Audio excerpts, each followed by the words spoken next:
I'm Rebecca, and we are Mama Bear Apologetics. We're just two gals talking about life's big questions from a biblical worldview. Because when it comes to the battle of ideas, we need to be able to say, mess with my kids and I will demolish your arguments. You mess, I demolish. Got it? Capiche? Rise up, ladies. Rise up, Mama Bears. This might not affect your faith, but it might affect your children's. So, Rebecca, we just got done listening to Melissa Cain Travis's talk on motherhood and the life of the mind, I believe is what she called it. And so tell me what some of your first impressions are. I agree with everything she said. I think it's a very encouraging talk. I suggest moms to listen to it to get, to feel motivated. She's got some great quotes from people in there like C.S. Lewis and William Wilberforce, and it's interesting. I resonate with her story a lot. I was raised in the church as well, and I grew up as a Christian. I mean, I know when I was baptized and everything, but there was really never a time that I wasn't a Christian. I don't really remember the moment I became a Christian. I just remember, making my profession of faith and getting baptized, and so I relate to that a lot, and I was always known as the Christian. I was involved in ballet, and I was around a lot of people from all over the world, and I was the Christian. But she really started having challenges to her faith when she went to the workforce. And for me, it was really when I went to school. And when I moved away to Seattle, when I was to study ballet, I started having questions because I was living with a Mormon family. Oh, I didn't know that. Yes, I lived with a Mormon family, wonderful family, but I had, there were some challenges there. And then I think I was probably the only professing Christian in my ballet group. So, which for the moms that are from the South, that to them would probably feel almost unheard of. For moms that are maybe either from the Northeast or probably the West Coast, they might be like, yeah, we've experienced that. But from like down in Texas or whatever, we'd be like, what? And she mentioned a bubble, and that's exactly the word I was thinking. I had my little Christian bubble when I was younger, and so it was burst, and I wasn't really equipped. And especially for me, when I went to get my degree in the sciences, that's when I started questioning a lot as well. And so it hit me at that point. But yeah, I was definitely in that little Christian bubble, and I knew all the Bible stories and such, but I didn't really know anything about, why do I have confidence in Scripture? Yeah. Well, I didn't know anything about biblical criticism. I didn't really even know how to do real Bible study where you look at the different genres of literature in the Bible and you approach them differently. And I had no clue.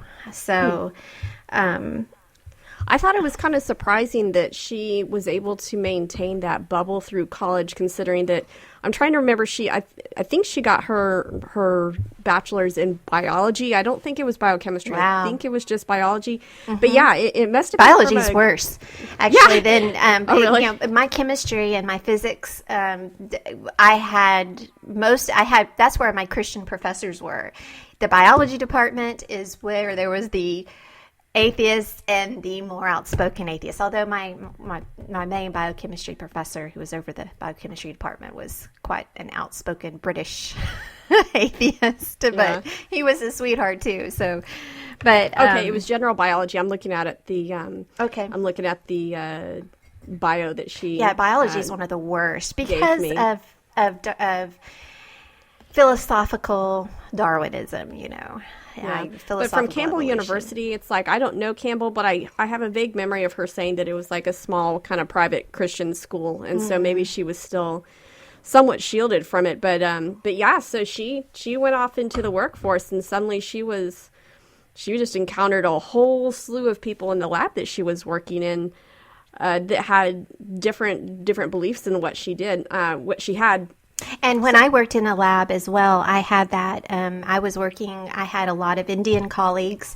I had a lot of Chinese colleagues, and I had some older Chinese colleagues and then some young students. And actually, it was interesting that the younger Chinese were more open to Christianity, but my older Chinese colleagues, oh my gosh, they ridiculed it. I mean, they were atheists, and it was they ridiculed it. They looked down on it. And then my Indian colleagues were just, oh yeah, well that's great. We love Christianity. Jesus is great. And really, I didn't have any, I would say, totally outspoken atheists, but there were definitely a lot of different beliefs. Yeah, I guess thinking about with the sheer number of gods that are in the Hindu religion, like one more is like, sure, bring them, one more, woohoo! We've got... yeah, and they're creationists, they totally believe God created, but which God, I don't know.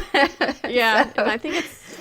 I don't want to misspeak here. I think their creation story is very different from ours, and I don't want to say something that's going to sound like a caricature of it, because I've got an idea in my head, but I'm not going to say it out loud. And then I think a lot of the ones that come here that are in the sciences are more educated, so they're a little bit more agnostic about the details. So they kind of do what a lot of American Christians do. They separate their faith and their private, they privatize their faith, and then they have this public life, and I think I've found a lot of them do that as well. I think something I'd like to do in the future is maybe come up with, and I think John had this for his world religions class that he used to teach, to have like the 5 big questions. It's like, where do we come from? Where are we going? What's the purpose? I can't remember what the other, like, what's the idea of the good life? And then there was a 5th one I can't remember.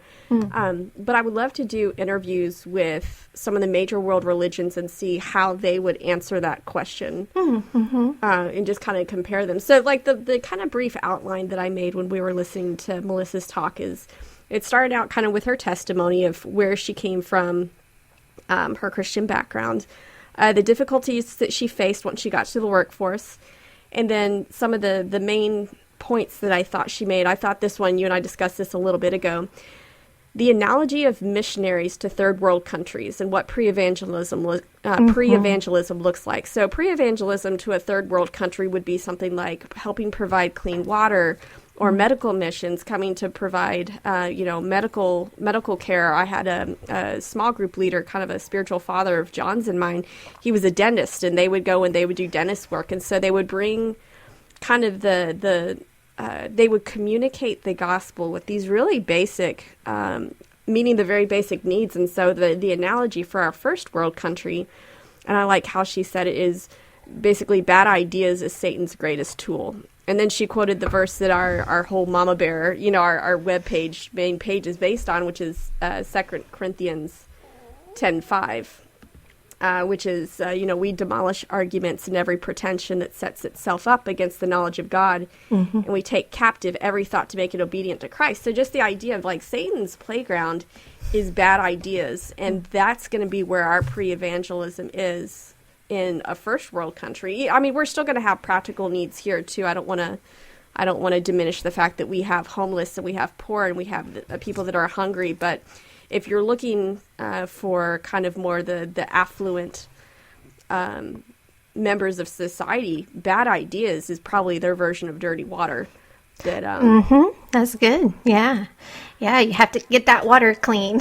Yeah.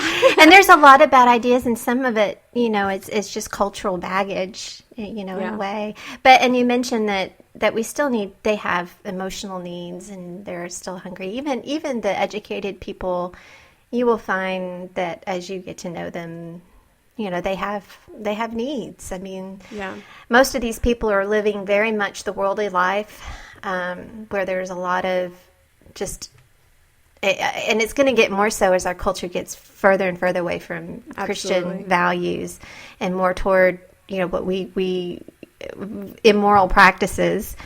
Because that's just going to create more baggage, more family breakdown, damage, and more family breakdown. So I think emotional problems are probably one of those things that kind of transcend economics. That you're gonna, it might be different kinds of emotional trauma, but you're still going to have that emotional trauma. And I find also too is that our lives are a lot better in a lot of ways, but we still struggle. We still have disease. We still have illness. We still have death. We still have things that are unfair that happen. And then we now are connected to the world. So we have this world community where we see all the evil and suffering happening in the world. I find that the problem of suffering is one of the biggest problems that I run into with people. You start with the apologetic arguments, but it usually will whittle down at the heart of it is this problem with evil and problem with suffering, and a lot of times it's just this inability. They have been through some sort of suffering themselves, and they did not really get the support that they needed. They being who? The people that you're ministering to. So okay, just in general. Just in general, yes. People have been through some sort of horrible thing in their life, and I think our culture no longer really knows how to suffer well. We have a lot of community breakdown. And so it used to be communities would come around you and really love on you and hold you up. And I really think that's how God supports people during suffering, is he uses us to minister to people. And they didn't have that. And so a lot of times they're still grieving, and you have to come alongside with the arguments and also, meeting these emotional wounds that they have from suffering, and that's probably one of the biggest hard things that I think we here in the first world have is we kind of expect things to be easy. Yeah. Suffering's like this huge shock over here of like, what? Everything's not hunky-dory? What's going on? And kind of over in the third world country, they're like, it's like that's kind of expected, and so it doesn't feel like a betrayal to them of who God is supposed to be. It's like the good news is, I don't want to say gooder, that's bad grammar, but it's like in some ways they can accept it over there because it doesn't feel like a betrayal. Over here, I feel like sometimes people preach the gospel as in like, come to God and, all your depression will be taken away and all your illnesses will be healed and all this and all that and your life will be great and things will make sense and your family will be intact, and that's just not the way it works. No. Yeah. But we kind of expect it to be. So I really like that. She went into that. Then she kind of mentioned, even though she mentioned this briefly, I think it's worth mentioning, the limitation to the arguments of, how many times I know that John and I have gotten this before, but well, you can't argue anyone into the kingdom. It's like, it is something that's worth mentioning from the get-go that you can't argue someone into the kingdom. But that's not exactly what we're trying to do here. What we're trying to do is remove stumbling blocks to the gospel. Yes. And that's a very, very different thing. Arguing someone into the kingdom is not the same thing as removing a stumbling block. Yeah, and I think it's our delivery is important too when we're arguing. Are we arguing?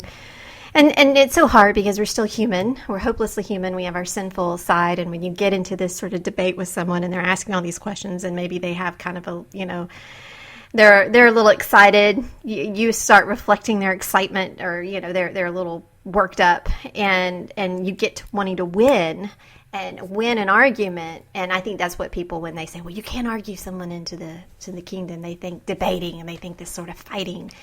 And and we have to be careful that we do not fall into that trap, because sometimes people will get angry and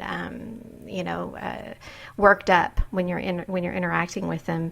So we have to have, our delivery has to be one of constantly at the back of our head, loving our neighbor. And she mentioned that it's an act of love, because the second part of the love the Lord your God with all your heart, soul, mind, and strength is love your neighbor.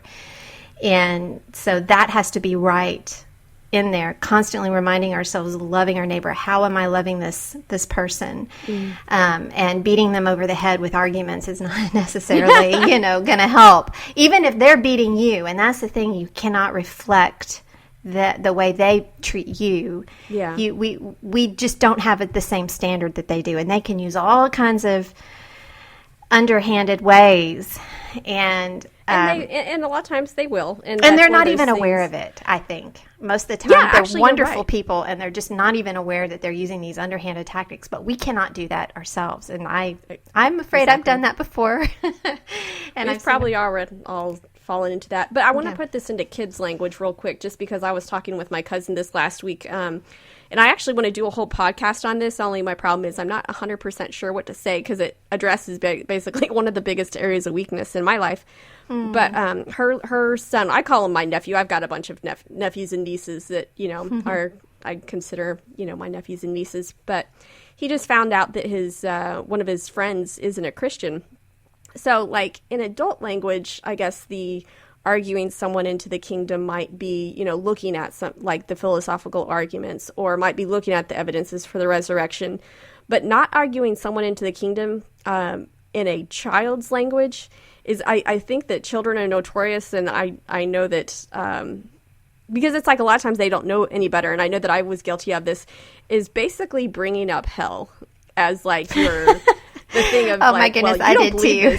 This, you're going to hell. And, like, that's what they say. And it's like, I think my cousin, because when she came to me with this question of, like, how does Morgan share his faith? I was like, well, let's first and foremost not immediately pronounce everybody going to hell. And she just started laughing, because she's like, oh my gosh, I totally did that. And we have some other cousins of ours that aren't in the Christian faith. And she mentioned how one of those cousins had told her later in life that she pretty much did that to her as a kid. That's kind of the kids. That's like, well, you want to believe this so you don't go to hell. So that's what I did too as well. And yeah, if you're gonna bring it up, just talk about being separated from God for eternity, and just leave it at that. So I just kind of wanted to, just for the parents out there, put that into kid language for, what the limits to the arguments are, and kind of like what you said, that love your neighbor. Mm-hmm. And so, like, I was talking to my cousin and to my nephew just about, like, what does this look like to love him? And, how can you be the same friend to him before as you were, or now as you were before? Because it was so beautiful. Oh my gosh, Rebecca, it was so adorable. He was like choked up and, like, crying and, like, what if he rejects this, and I don't want to be separated from him for life. It was so cute, and he was just a big hot mess. But it was, and my cousin was like, wow, this is really convicting me of how I don't take the non-salvation of some of my friends as seriously as what he's taking them. So right there, kind of like, he's burdened. Yeah, he is. And you're starting to see some of these spiritual gifts in him early on, and kind of like what Melissa Travis said, from the mouths of our children. Mm-hmm. We can be convicted. So I'll get back to, like, the little outline that I had: the testimony, the difficulty she faced, the analogy of missions to third world countries, and what does that look like? What does pre-evangelism look like to our first world country? The limits to arguments. And then this one, I think, was one of the big ones, that this call to the life of the mind is not a suggestion, it's a commandment. Mm-hmm. That we are all theologians and we are all apologists. It just depends on where our competencies are at. Yeah. She had a couple quotes from, she had one quote from C.S. Lewis, and then I have another one of my favorite ones. But she said, we need to be able to, and this is something that just was right along what we've talked about several times, we need to be able to communicate the core of our faith. Yeah. And we, as the Nicene Creed core, the Apostles' Creed, what's the core? And we talked about this is the core, the center, these are the non-negotiables. So when you are dealing with someone who has a lot of questions, and you can keep returning back to these cores, especially if you cannot answer some of the other ones. Because, I just had a friend bringing up some of the stuff in the Old Testament that where God commands just this annihilation of different people groups. And now, the way the atheists talk, you think that that's all the Old Testament is. It's just constant annihilation. No, but these are actually just passages. But still, they are troublesome, and I don't understand passages. Them. They're difficult, and so I might not have the answer for them, but I said that does not affect whether or not Jesus rose from the grave, and my confidence in the resurrection. And so we have to kind of be able to communicate that core for people, because I think a lot of people don't understand what the core issues are. And my friend that was bringing these issues up with me, it was good for me to come back to that core and tell her, I don't know. I haven't worked all the questions out. I've heard people that have different ways to work out those things, but that does not affect this core of my faith here and my confidence in the goodness of God. So I don't think she had heard that before. And so we need to be able to do that. She said, here's a quote from C.S. Lewis from Mere Christianity.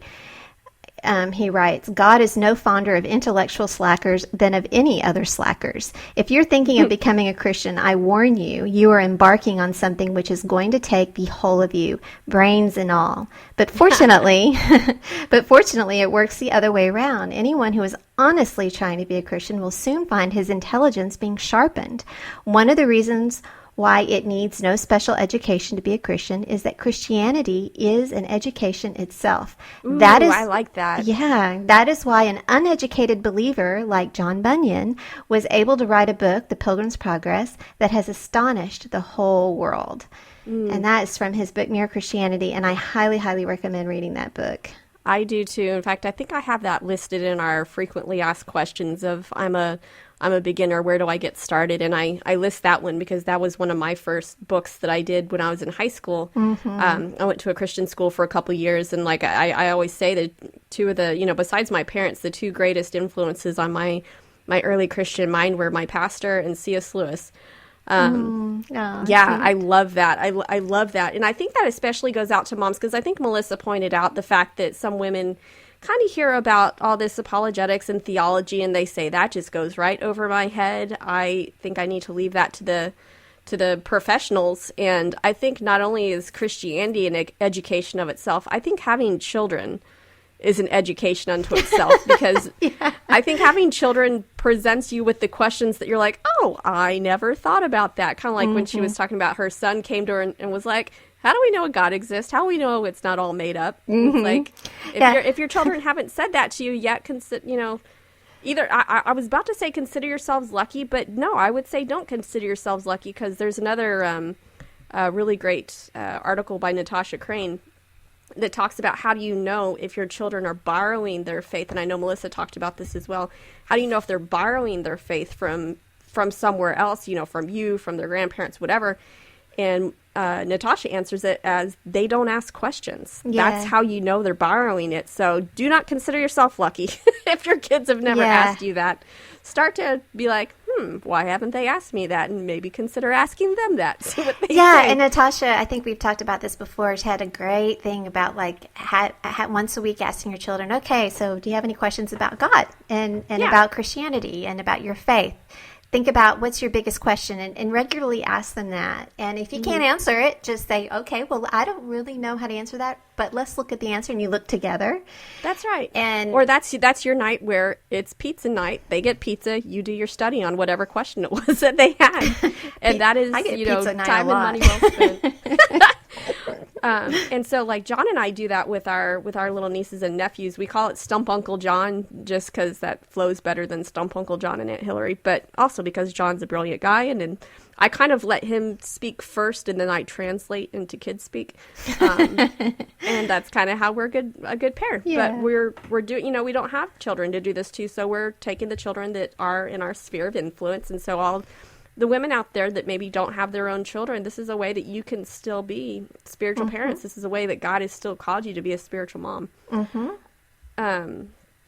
So, okay, next in the little summary was, this is not a suggestion, it's a commandment. We're all apologists and theologians. It just depends on our competencies.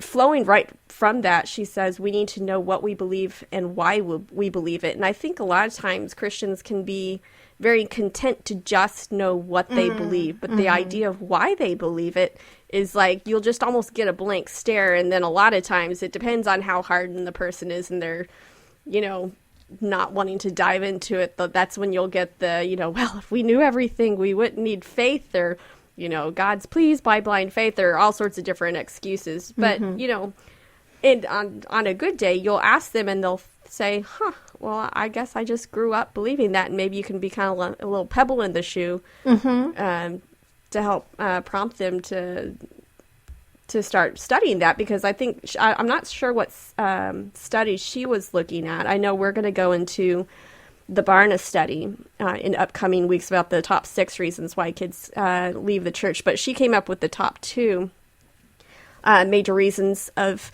fear of asking the hard questions. Mm-hmm. And then when the hard questions were asked, they were either answered poorly or they were dismissed. Mm-hmm. Mm-hmm. And that's one, and that's going to be addressed in the top 6 reasons that the church is hostile to doubt. But just the idea of answering poorly, one of the things, like we got the name Stump Uncle John from a church that we went to where they asked John to be involved in something called Stump the Pastor. And apparently John's done this before with other churches called Stump the Chump, but they called it Stump the Pastor, even though John wasn't a pastor there. But I remember just squirming in my seat, and they probably were like really annoyed at me because I was probably so visibly shaken by some of the answers that the pastor was giving to some of these kids' answers that just kept appealing to, well, it's the mystery of God. We can't understand why God would do something. And I'm sitting there like raising my hand going, no, there's some good reasons why. Mm-hmm.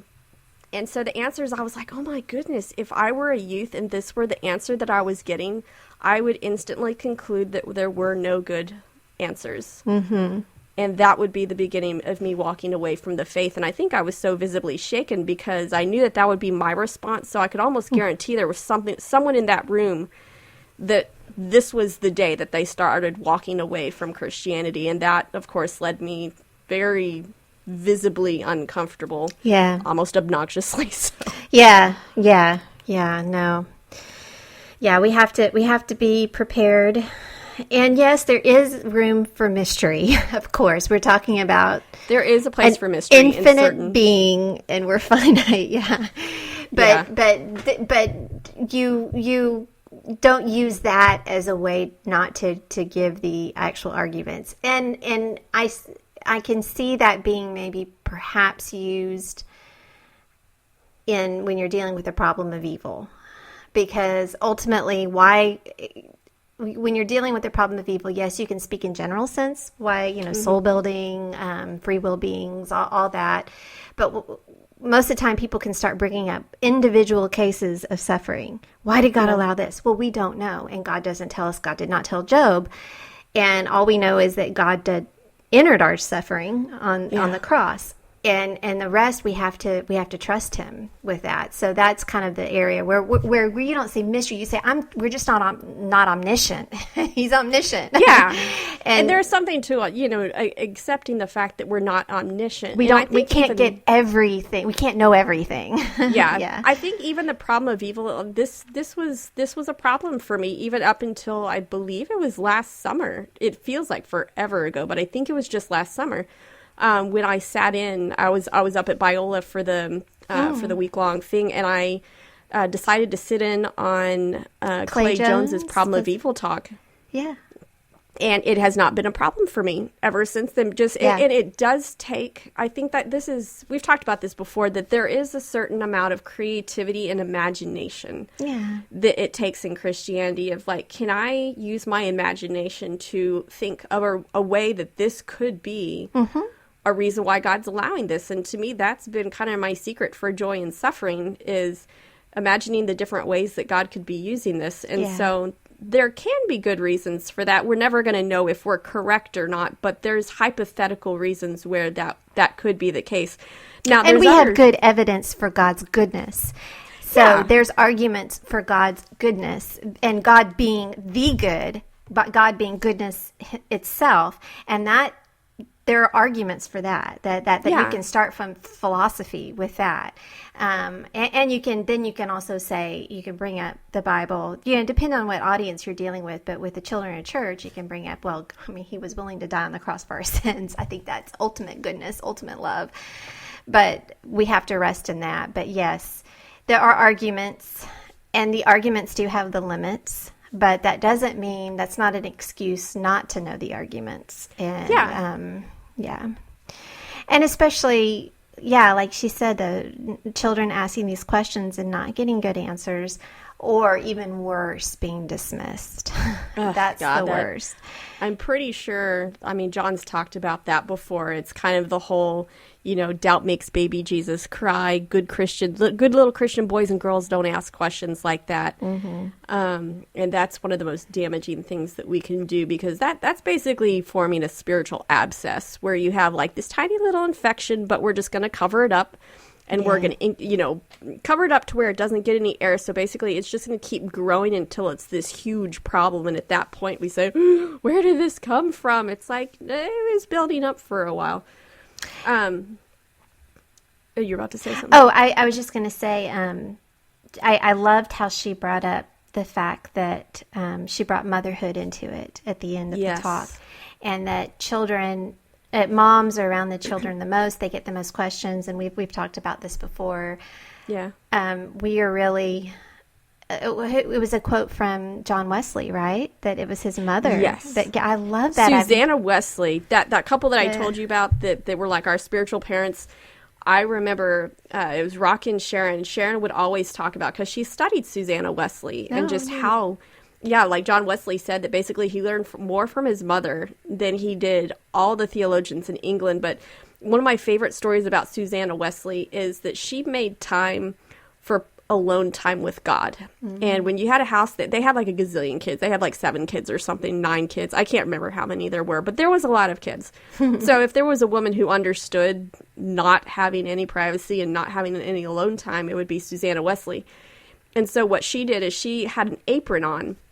And when she had just reached her limit and she was done, she would throw that apron over her head to where it was blocking her sight from her kids. And her kids knew, you do not mess with mom when the apron's over her head, because that is when she's basically in communion with God. She is in prayer. You do not mess with that. And that's how she kind of... I don't feel so bad about going and hiding in my closet.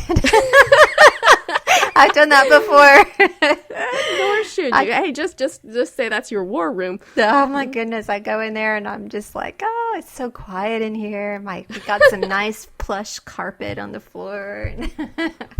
Yeah. So for Susanna Wesley, it was her apron. That's great. I love that. Yeah, and you know that they had such busy. We think our lives are busy. They were making their own candles, and they didn't have microwaves, and I mean they did not have all the conveniences that we do. There was no easy mac and cheese back then. No, they couldn't order pizza. Nope. Yeah, so I can't imagine. Yeah, so that she still found time for that. That's very encouraging. Yes, the hand that rocks the cradle. I liked also what she said about leaving in our wake this whole army of theologians and apologists. And I think I love the idea of that, because we know our culture is changing dramatically, and these children are going to really need to be ready. And I think a lot of parents are waking up to this, and as they look at the culture, and so they need to be strong. That we need to really strengthen these kids, and part of that is really teaching them how to approach their faith using their mind. So good stuff. Absolutely agree. Yeah, it was really good stuff. Do you want to share? You sent me a couple of different quotes while we were listening to that. So let me see the ones that you sent me. You sent me the one by C.S. Lewis that she had given. You already quoted the other C.S. Lewis one about God is no fonder of intellectual slackers, which I love. That's great. Mm-hmm. Did you want to read the William Wilberforce one that you sent, and the Chesterton one? Either of those you think are pertinent to the conversation? I think I just will say that William Wilberforce, she mentions him, and I immediately thought about his, he wrote I guess it's an essay or a short book on the state Treatise or something. Yeah, the state of Christianity in England at the time of the late 1700s, and he was fighting slavery, and he was having the same problem where there was this sort of a culture cultural Christianity, but the people really didn't know what the gospel was. Yeah. So he was running into the same problems with these just very uneducated Christians, or just complacent, apathetic, Christians. Complacent, and uneducated, and then they were totally supporting things like slavery, and so and they didn't see they didn't see the evil in it. Chesterton, she mentioned reason and faith, and I immediately thought of a quote. He says, "It's idle to talk always of the alternative of reason and faith. Reason is a matter of faith. It's an act of faith to assert that our thoughts have any relation to reality at all." Preach. I love it. And that's basically the whole idea that, we exercise some amount of faith. Now, it's not without evidence. So, and that's one thing we need to say. Yes, we have faith in God and in Christ. We have not seen him, but it's not that we don't have evidence. And so this whole, and he was writing in 1908, and so he was having that problem. He was. You read him, and you think, was he dealing with Richard Dawkins? Maybe Richard Dawkins' grandfather. Must have been, because it's just the same stuff. And then the final thing, that prayer from Aquinas, that was you sent that to me. That was really good. Yeah. In fact, I think I'll read that as our closing statement here, just because she gave some of it. I'll just read the whole thing, just because I think the whole thing is beautiful, and just picturing Thomas Aquinas, like before he sat down to study. I mean, it makes me want to print this out every time before I study and pray it as well, because I mean, it's really good words. So beautiful. This was the prayer of Thomas Aquinas, a prayer before studying. So it makes all our prayers seem so sophomoric, but ineffable Creator, who from the treasures of your wisdom have established 3 hierarchies of angels, have arranged them in marvelous order above the fiery heavens, and have marshaled the regions of the universe with such artful skill. You are proclaimed the true font of light and wisdom, and the primal origin raised above all things. Pour forth a ray of your brightness into the darkened places of my mind. Disperse from the soul the twofold darkness into which I was born, sin and ignorance. You make eloquent the tongues of infants. Refine my speech, and pour forth upon my lips the goodness of your blessing. Grant to me keenness of mind, capacity to remember, skill in learning, subtlety to interpret, and eloquence of speech. May you guide the beginning of my work, direct its progress, and bring it to completion. You who are true God and true man, who live and reign, world without end. Amen. I pray that over all the mama bears as we seek to learn, so that we can help our children deal with these questions that are coming. I just pray that over all our mama bears out there. Yes, we can do this by God's grace. Absolutely. It's hard. Melissa said it was hard, and it is, but we can. We're all in this together. Yeah, we are. Yeah. Okay, well, I think that'll wrap up for tonight. So, Mama Bear's out. Mama Bear's out.